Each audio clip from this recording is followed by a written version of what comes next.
उसका नाम इतिहास के गलियारों में गूंजता है। क्लियोपाट्रा, एक रानी, एक प्रेमिका, एक रणनीतिकार और मिस्र की आखिरी फ़िरौन। उसकी जिंदगी ताकत, जुनून और त्रासदी की एक कहानी थी। यह है क्लियोपेट्रा की कहानी, वो औरत जिसने साम्राज्यों को चुनौती दी और एक किंवदंती बन गई। इंस्टंट ईसा पूर्व में जन्मी क्लियोपेट्रा 7वीं टॉलेमिक राजवंश की सदस्य थी, एक यूनानी परिवार जिसने सिकंदर महान की मृत्यु के बाद मिस्र पर राज किया।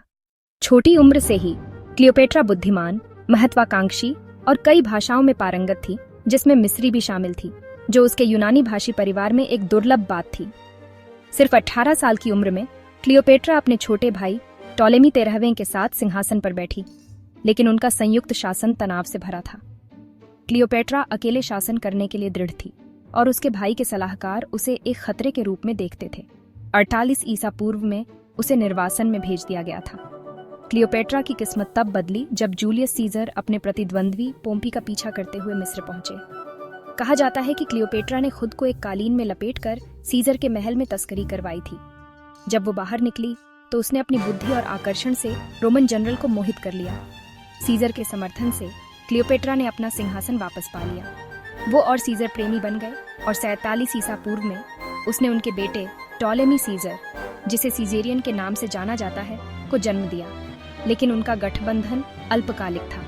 44 ईसा पूर्व में सीजर की रोम में हत्या कर दी गई, जिससे क्लियोपेट्रा एक बार फिर असुरक्षित हो गई। क्लियोपेट्रा का अगला बड़ा गठबंधन रोम के सबसे शक्तिशाली नेताओं में से एक मार्क एंटनी के साथ था। उनकी मुलाकात एक कहानी जैसी थी।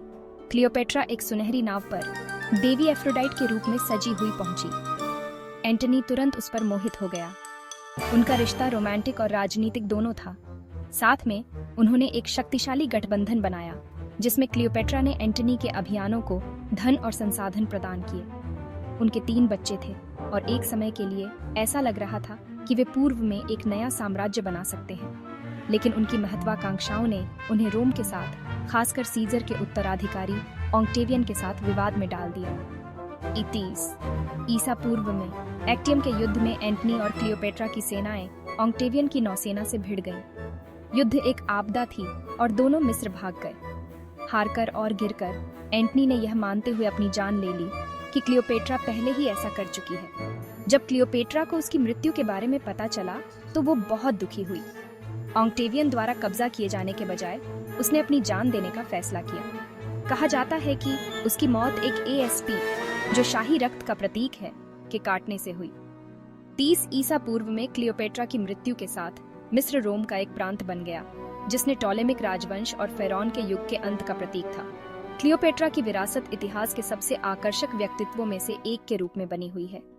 वो एक शानदार नेता, कूटनीति की उस्ताद और एक ऐसी महिला थी जिसने रोम की ताकत को चुनौती देने की हिम्मत की। उसकी कहानी ने कला, साहित्य और फिल्म के अनगिनत कार्यों को प्रेरित किया है, जिससे शक्ति और जुनून के प्रतीक के रूप में उसका स्थान पक्का हो गया।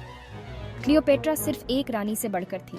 वो लचीलेपन, बुद्धिमत्ता और प्राचीन मिस्र के स्थायी आकर्षण का प्रतीक थी। क्लियोपेट्रा के जीवन की इस यात्रा में हमारे साथ जुड़ने के लिए धन्यवाद। अगर आपको ये वीडियो पसंद आया तो इतिहास की और कहानियों के लिए लाइक, शेयर और सब्सक्राइब करना ना भूलें।